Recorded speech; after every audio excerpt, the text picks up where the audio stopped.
Dear students, welcome you once again to my daily grammar class. দেখো আজ একটা খুব গুরুত্বপূর্ণ বিষয় নিয়ে তোমাদের কাছে হাজির হয়েছি। সেটি হলো এসআইটি সিট এবং এসিএটি সিট, এদের মধ্যে পার্থক্য কী?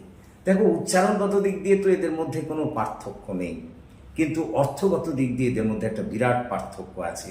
আর যেহেতু এদের উচ্চারণ প্রায় এক, সেই কারণে তোমাদের মধ্যে এই দুয়ের ব্যবহারকে কেন্দ্র করে নানা কনফিউশন দেখা দেয়। আজকের পর থেকে আর কোনো কনফিউশন দেখা দেবে না। দেখো, আমরা যখন বলি এসআইটি সিট, এটি একটি ভার্ব, এর অর্থ হলো বসা, মানে কোনো স্থানে বসা। যেমন করো, প্লিজ সিট ডাউন হিয়ার, দয়া করে এখানে বসুন, তাহলে এখানে এসআইটি সিট হলো ভার্ব। আবার এসিএটি সিট, এটি একটি নাউন, এর অর্থ হলো আসন বা যার উপরে আমরা বসি, যার উপরে বসা হয়।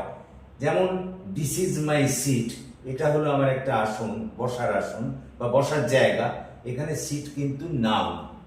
আবার দেখো, এসিএটি সিট, এটি অনেক সময় ভার্ব হিসেবে ব্যবহার করা হয়, তখন এর অর্থ হলো বসানো বা কোনো জায়গায় বসিয়ে দেওয়া। যেমন করো, দ্য আসার উইল সিট ইউ, অর্থাৎ ওই বসা আসার তোমাকে বসার জায়গা দেখিয়ে দেবে বা বসিয়ে দেবে। সাধারণত সিনেমা হলে, থিয়েটার হলে যারা বসিয়ে দেয় তাদেরকেই আসার বলে, তারা তোমাকে হলে বসিয়ে দেবে। তো আশা করি বুঝতে পেরেছ। So thank you for watching and listening. So please comment, share and subscribe to my channel.